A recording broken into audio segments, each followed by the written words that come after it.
Good evening, and welcome. Welcome to the Angela Ray Show. I hope that you all have had a great week. It's actually been 2 weeks since I've seen you all. Thank you all so much for joining. If you are catching tonight's broadcast on the replay, please be sure to comment while you're watching the broadcast, hashtag replay, so that I can show you some love. Really excited to be more than halfway through our challenge, which came up about just as a conversation with a guest earlier in January, organize to energize. I hope that you all, if you have fallen along the way, if you have not actually started, it's not too late to get started, to do something. Something is better than nothing. And that actually brings us to tonight's ray of motivation moment. And for tonight's ray of motivation moment, I would just like to say, if you find yourself on the ground, dust yourself off and try again. There are so many times that we may stumble, that we may get a little stagnant, that we may find ourselves at a fork in a road on this journey that we call life. And that is in various areas of our life, whether that is in our careers, our personal lives, our friendships, and even, yes, in those things that we have set out to do to improve our lives, like organize to energize, getting fit, stopping a bad habit. There's so many things that at the beginning of a new year, people look forward to new beginnings, a new life, new habits, and new lifestyles. And oftentimes, when there is the slight bit of difficulty, maybe one day of a workout was missed, or maybe there was a slip up. Let's say that you were someone who set a goal in 2022 to stop smoking, and all of a sudden you find yourself, oh my gosh, I bought a whole pack of cigarettes again. It is okay to just dust yourself off and try again. Not beat yourself up, being gentle with yourself, being kind to yourself, talking to yourself the same way you would maybe a 1 year old who was learning to walk. If you had a child, a nephew, a niece, a goddaughter, a godson, and they were just beginning to learn how to walk, and they took those first few steps, and all of a sudden they stumbled, they fell down, and they started crawling for the rest of the day, you wouldn't berate them. At least I hope you wouldn't. But you would encourage them. You would tell them what a great job they did with the 2, 3, or 10 steps that they took at the beginning. So if you find yourself on the ground, pick yourself up, dust yourself off, and try again. And that is tonight's ray of motivation moment. Well, as I mentioned at the top of the broadcast, Organize to Energize is continuing, and I'm really excited for my guest tonight. Jennifer Mackey Mary is a wardrobe stylist who gives everyday style advice to everyday women. Her business, Everyday Style, is on a mission to inspire women to love the way they look and give them the tools to make style easy. And I know styling is something that I have been challenged with. So I am so excited to bring her on to the broadcast tonight. So please help me welcome Jennifer. Jennifer, thank you so much for being on the show tonight. Well, thank you for having me. And I feel so motivated by your motivational ray of motivation. So thank you. That was what I needed today. Well, I certainly appreciate it. And I'm going to take my own advice, and particularly as it pertains to wardrobe styling, because there are times that I do pretty good. I'm like, oh, how did I remember, I'll never forget, I put this outfit together, and it just so happenstance that they were complementary colors to each other. And I couldn't figure out why they look so well. And actually, did the research and looked at it. I was like, oh, these are complementary colors. They're supposed to go together. I just knocked it out of the park on accident. But Jennifer, I'd love to start off by finding out, how did you get into wardrobe styling? Um, Completely on accident, frankly. I mean, it was not a plan, but I spent my early career in the restaurant industry. I was a corporate trainer, and then in 2001, I left food for fashion and I went to work for Chico's, which is, you know what Chico's is. Everyone I knows what do. Chico's is. Yes. It's really like clothes for women of a certain age. And at the time, I was not a certain age. I'm a woman of a certain age now, but back in the day, I was not. But I grew up loving clothes, but they didn't love me back. I have a really difficult body to dress. Very challenging. And so I always felt like there was kind of something wrong with me, right? Like, why can everyone else find pants that fit them properly? Why can everyone else wear these cute little things and I can't? And I always felt like if I just lost weight, if I just worked out more, if I just did this, and like nothing made a difference. I always struggled. So I went to work for Chico's, and on the first day, they taught us the 4 basic body types and how to dress each one. Like every single person who works for Chico's went through that training. I was hooked. I was completely hooked because what I discovered is that I was not malformed. I am not weird. I'm just an apple. I'm an apple, and it is the least common of all the female body shapes. And so the pants that I had been buying my entire life, my 20 some years on earth, were never going to work for me. Didn't matter if I was a size 2, a 12, a 22, like they were never going to work for me. However, I found the pants that did work for me, and the love affair with clothes was on. It was on. And the other thing that happened at Chico's was that we didn't have mirrors in the fitting room. And every woman I tell that to goes, "Oh, I would never go there. Like, that's terrible." But think about it for a minute. How many times do you go to a store and you take like that huge armload of clothes into the fitting room? Nobody checks on you, nothing works, and then you just leave empty handed and sad. That never happened because you had to come out to look in the big mirror. And there were trained people who were like, okay, you need a shorter jacket, a wider pant, a longer necklace. Let's try a different sleeve shape. So it was really like those tiny, minute changes that really add up to making clothes work for you or not. And I got to practice on thousands of women. And then I went to work for lots of other companies. I worked for Gap Maternity. I worked for a chain of boutiques. I ran a chain of hair salons for a while. And then after I had my first daughter, I stayed home. And I'm a terrible stay-at-home mom. I don't know if anyone else is a terrible stay-at-home mom, but I was a terrible stay-at-home mom. And I needed something for me. So I joined one of those like multi-level jewelry companies. I was terrible at that. Terrible. Did not love that. However, I loved teaching women how to dress their body shapes with jewelry. Right? Like, okay, if you have a short neck, you need longer earrings. If you have big hips, wear stud earrings, like all these little tricks. And women would say to me, like, can you come shopping with me? Can you dress me? Can you come through my closet? And I was like, hold up. Like, that's the business. Like this thing we're doing here, selling jewelry on a Saturday afternoon. That's not the business. That's the business. So I decided to go for it. And that was in 2012. So 10 years I've been a wardrobe stylist on my own. Wow. So Yeah. I heard you say that you're an apple. I think I'm a pear. I think Okay. I've heard, the different body styles, but I don't think that I've really put enough time and effort into knowing based on my body style what things work for me. That is so foundationally important. I know that we're gonna get into talking about capsule wardrobes, and I know you're in this challenge, and your ladies have just gone through and cleaned out their closets. I'm guessing so much of what they took out just wasn't right for their body shape. And it made them feel bad because they were like, these pants. So an apple is bigger on top than they are on the bottom, right? I have always, it doesn't matter what size I am, I always have a thick waist, no hips, no butt, right? So pants always were just ridiculous fitting on me, just ridiculous. But that was the pants, it wasn't me. So I'm guessing that your women, if they did their closets right, got rid of a lot of clothes that didn't make them feel good about themselves, but it wasn't their fault. It was the pants. It's not them, it's the pants. So really understanding your individual body and how to dress it best is like step 1 of never having to throw away 10 bags of clothes again. Wow.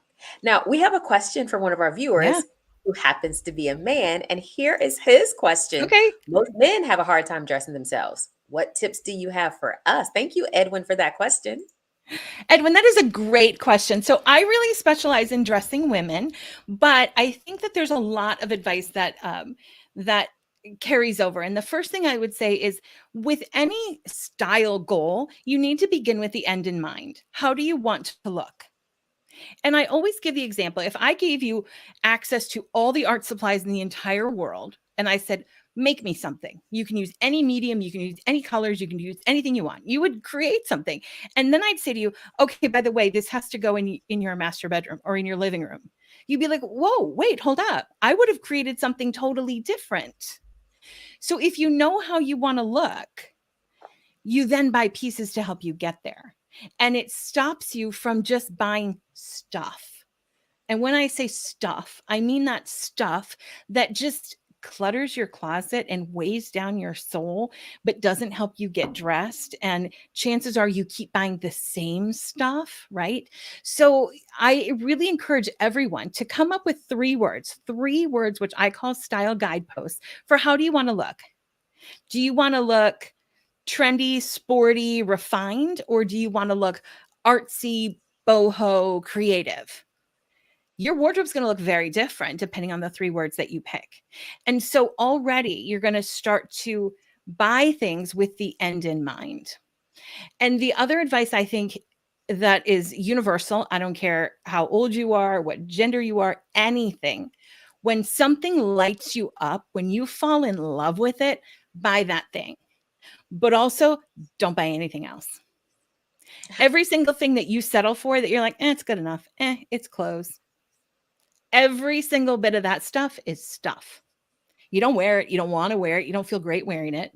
So know how you want to look and only buy things you truly love. And the more the price makes you kind of sick inside, like when you see that price tag and you're like, oh, that's painful, but I really love it. That's a great purchase. The more excited you are by the price of clothing, the more you should just leave it there. Wait a minute, say that last thing again. Say the last one The again, more Jennifer. excited you are about the price of something, the more you should just leave it in the store.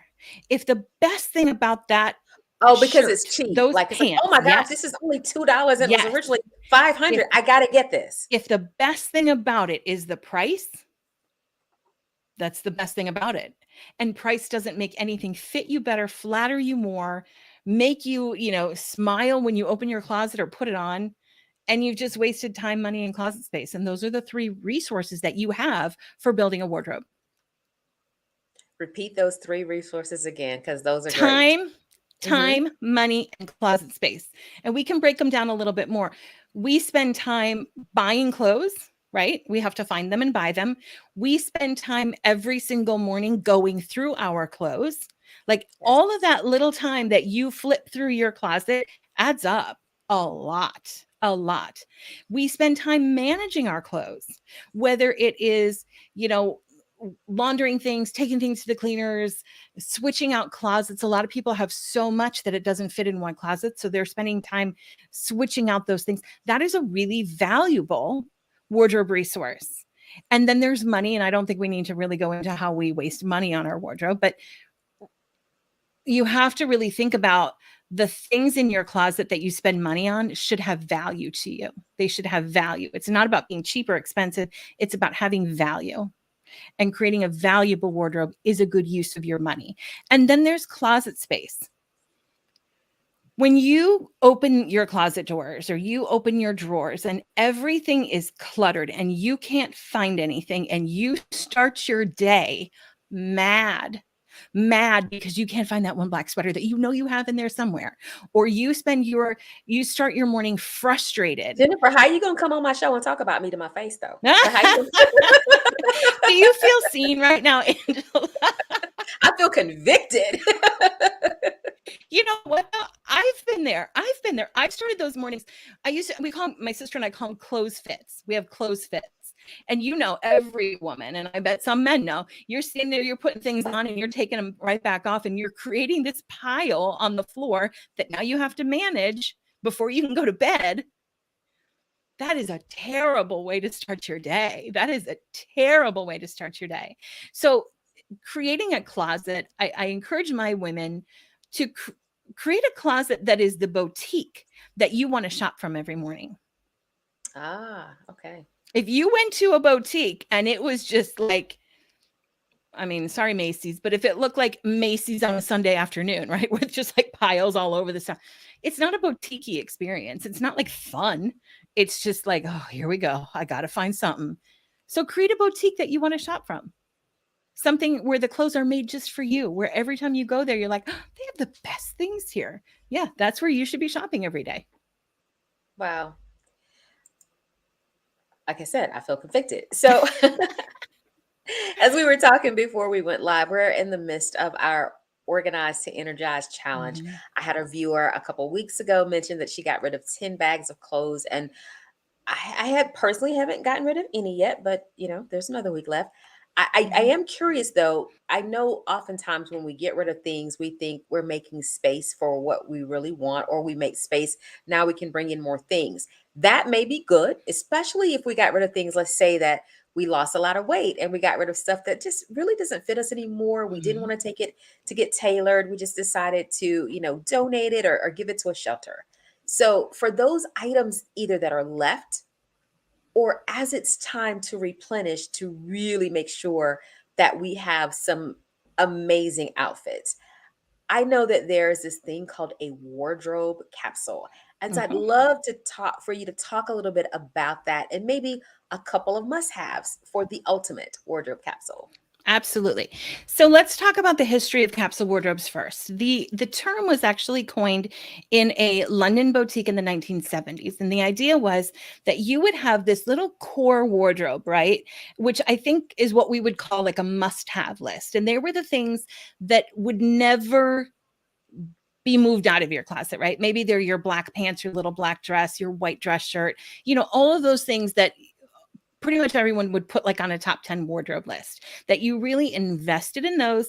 And then all the other pieces, all the trends would sort of be the satellites that would go around it. Does that make sense?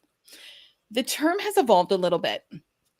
And now what most people think of as a capsule wardrobe, and the term that we use, is a collection, a carefully curated collection of pieces that were chosen to go together so that the sum is more than each part, right? The whole is more than the sum of each part.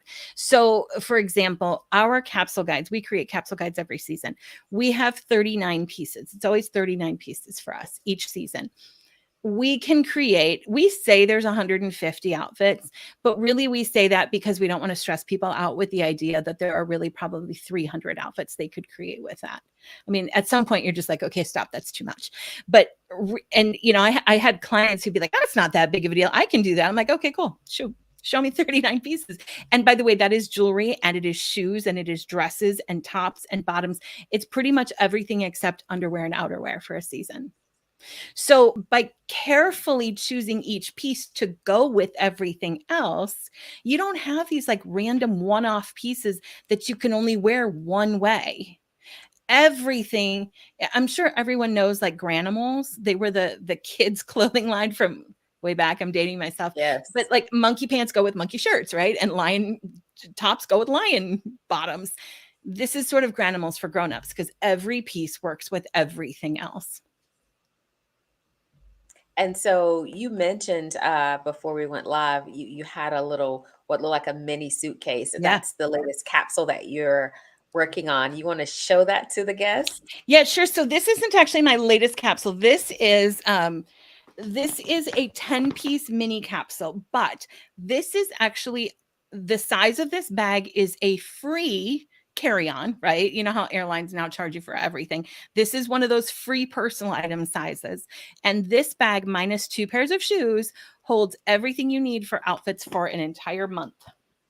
So can you guys see that? That's Yes, it. we can. That's it. The whole thing right there.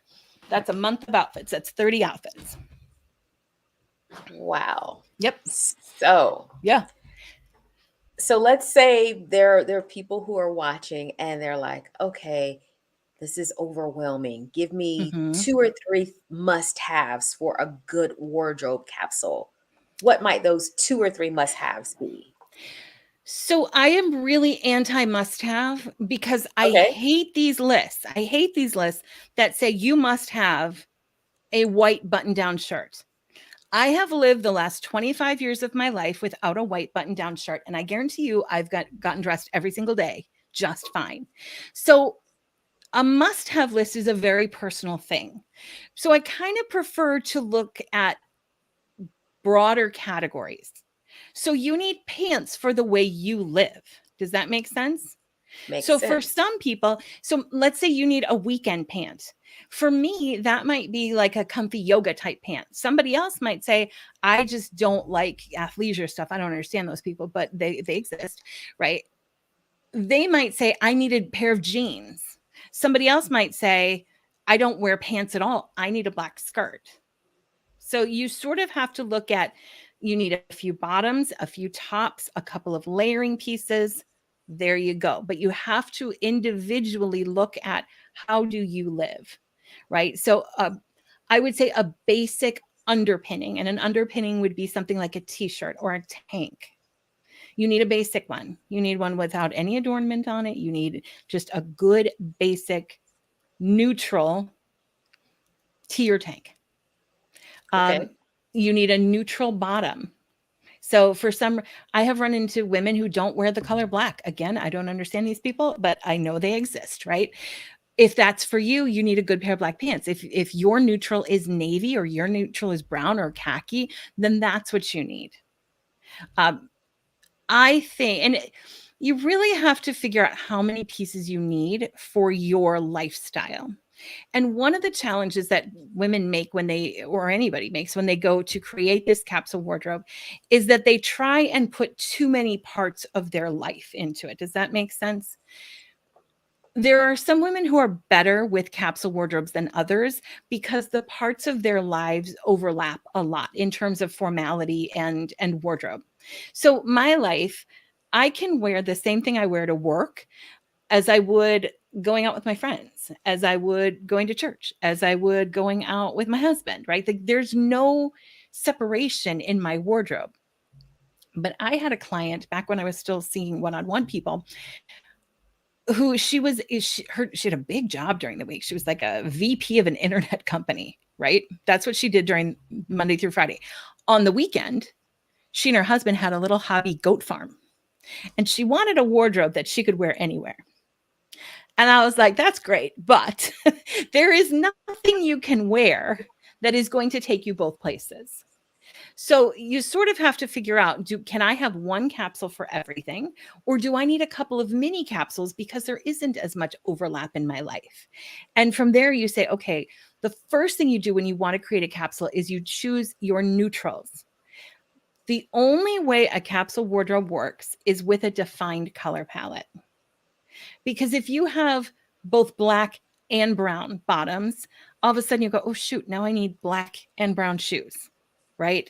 Oh, I want Okay. silver and gold. So you really have to narrow the color palette down, and you choose one dark neutral, one light neutral, and 2 or 3 accent colors. That's the easiest place to start.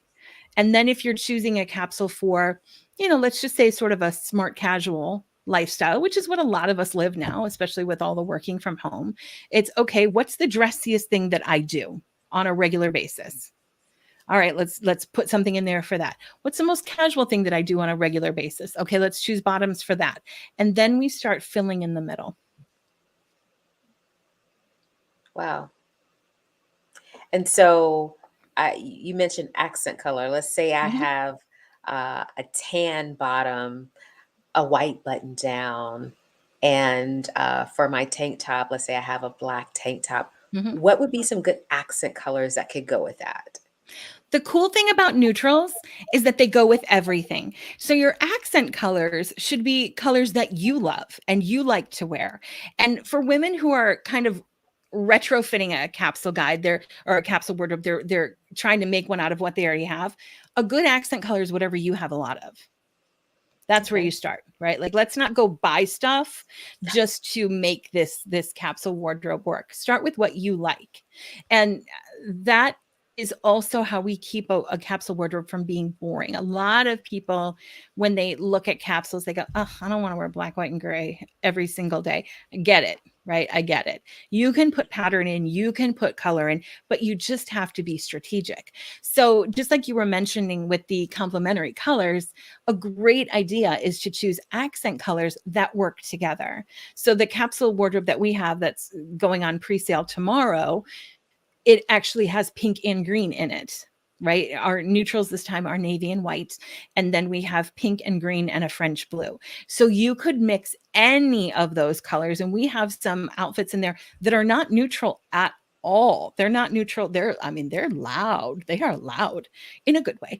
But You don't have to just have black and gray and white and nothing fun. And, it does not have to be like a prison uniform. It does not. It can be fun and loud and bright and personal. Your capsule should be absolutely personal. But when you choose colors that go together, all of a sudden you get out of that whole like colored top, black pant rut, right? I wear a colored Right. top with jeans or a colored top with black pants. When you put more color in, you can do color and color.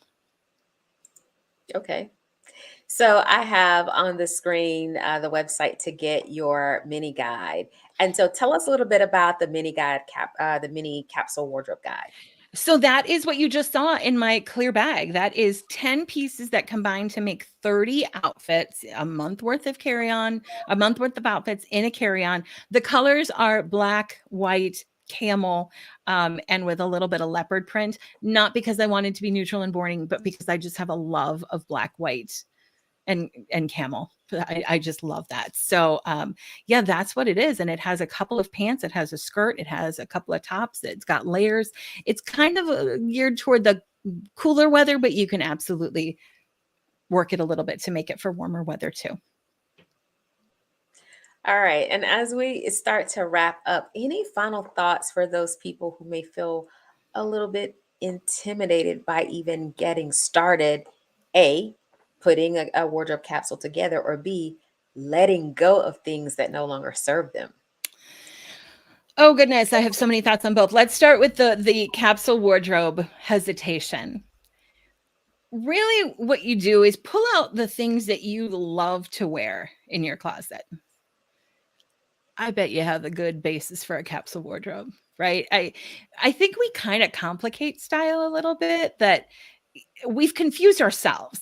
But if we really strip it back to basics of what we love to wear, most of us work within a defined color palette. Most of us sort of choose pieces that represent our style and our lifestyle and our activity. So just go through your closet real quick and pull out, I don't know, 20 things you love to wear and see, just start to make outfits like this goes with this goes with this goes with this. The other thing that most women are lacking when it comes to a capsule wardrobe is great basics. Great basics. They tie everything together. I've been in so many closets where women have t-shirts and tanks galore, but they all have like a funky neckline, or they're stretched out and they don't lay nicely, or they have a graphic on them and they can't really be used in a lot of ways. So instead of going out and buying all this stuff, go and buy basics to pull it all together. That's one of the ways you can start to get a capsule wardrobe, is buy that pair of black pants or navy pants or whatever your neutral is that makes you feel and look like $1,000,000, because you're going to start to pull your wardrobe together a little bit that way. There are a ton of good capsule guide resources out there. I also think it's worth mentioning, and this is from somebody who creates capsule guides for a living. Capsules are not necessarily the right answer for everyone. I think they're an amazing tool. I really do. But there are some people who feel very sort of limited by following a capsule wardrobe. If that's you, then don't do it. But if you're looking for a way to do more and have more style with less stuff, it's a great way to get started. So let's talk about the getting rid of stuff. I love my favorite thing in the whole wide world is helping people get rid of stuff that isn't working, because it is so freeing. I know that in your challenge, you've probably gone into like psychologically and physically what clutter does to us. And it's not good. It's not good. And so what I would say, and I'm going to go back to something I mentioned earlier about this whole idea of value. I want everyone who's listening to close their eyes for just a minute. And I want you to put a price tag on all the clothes that you bought. Everybody knows how much they spent on every single thing in their wardrobe. We just do, right? We know. I can tell you from 10 years ago how much I paid for a pair of pants. So I want you to kind of put all those price tags in your mind. And now with your eyes closed, I want you to zero it all out. Nothing. Everything in your closet is worth nothing in this visualization. Everything has been reset to zero. The only way you get your money back out of those clothes is by pulling them out of the closet and wearing them. That's it. Women are hanging on to clothes because they spent money on them. The money is gone, my friends. It's not coming back. Hanging on to things from Macy's is not going to make them any more valuable. If you've got a closet full of like Chanel and Dior, yes, in 20 years, those things will be worth more than they are today. If you have a closet full of like Loft and Gap, they're not. It is not going to be worth any more than it is today. But the way that you can get your money back is by wearing those clothes. So I want you to picture every time you pull that sweater out and wear it, that little value, like a little cash register in your mind, goes up. Cha-ching, cha-ching, cha-ching. And that's how you create a valuable wardrobe. But the things that are just there in your closet, they're worth nothing, unless you can pull them out and wear them. What they are doing for you, however, is they're starting your day on a bad note. They're making it harder to see what your style is and what you have. Every woman I've ever worked with has more good stuff than she thought she did, but it was hiding behind all the stuff. So get rid of the stuff. I don't believe in this whole like turn the hangers around if you haven't worn it in 12 months. That is I'm sorry, but it's a dumb idea. And nobody's ever really gone through with it. And also, I don't know about you, but I haven't gone anywhere in a year. Right? Like if we're playing that game, I have to just like decimate a wardrobe that I love. A better question to ask yourself is, if I were shopping today, would I buy this thing exactly as it is? No. Well, maybe if it had a different neckline, or maybe if it was just a little bit lighter, or, maybe if it wasn't so short, that skirt's not going to get longer. The color's not going to change. The neckline's going to stay the same. So if you wouldn't buy it again, just as it is, get rid of it. And now, because I know that there are people out there hanging on to clothes because they're going to get back into them, right? Nobody has to raise their hand on this one, but I know that closets are full of those things. I'm going to look right in the camera and I'm going to say this. Clothes that don't fit you mock you in the morning, but they don't motivate you during the day. Ooh. I know how this goes. I know you're in your closet in the morning and you're like, I can't wear this. I can't wear this. I can't wear this. Oh, remember when I could wear that? Oh, I look so good. Blah, blah, blah. So you start your day just feeling worse about yourself. Don't need that. But then you go through your day and you go out to lunch with a friend and your friend says, hey, you want to split dessert? And you go, oh, no. I have a pair of 2004 low-rise Britney Spears jeans that I want to get back into. Not 2004 Britney Spears. Right? But never. Those clothes, they don't motivate you at all during the day. They're just there again to mock you tomorrow morning. What is the point of that? What is the point of that? They don't belong in your boutique. Get them out. You don't need to look at them. If you're not ready to part with them, put them in a bin, but I don't want you to look at them. Just don't look at them every day. Step one, just stop looking at them. See what you actually have. And what I guarantee you is when you start to just focus on really what's great in your wardrobe, it's very easy to get rid of the things that aren't. When you focus on wearing the things that truly light you up, it becomes very easy to say, no, why am I keeping this itchy sweater that always makes me feel drab and washed out? Like it's not a good idea. It's not good for my soul. So focus on the good stuff. And it's a lot easier to let go of what isn't working. That's a great way to end for tonight. Jennifer, thank you so much for taking the time out of your schedule to share with us tonight. If you'd like to connect with Jennifer, both her Instagram as well as her website are scrolling at the bottom of the screen. In addition, you want to make sure that you sign up to get that free mini capsule wardrobe guide as well. I'll put that on the screen as well again for you. So make sure that you grab that to see how you can get how many outfits again is it? How many outfits? 30 days. 30 days out of 10 pieces. Incredible. Yeah. Well, again, Jennifer, thank you so much for hanging out with us tonight. Thank you so much for having me. This was so much fun. All right.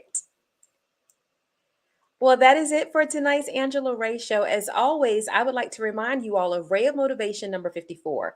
Cleaning a mirror does not change the person who is reflected in it. Until next time, I encourage you all to go out and be the change. Have a great week.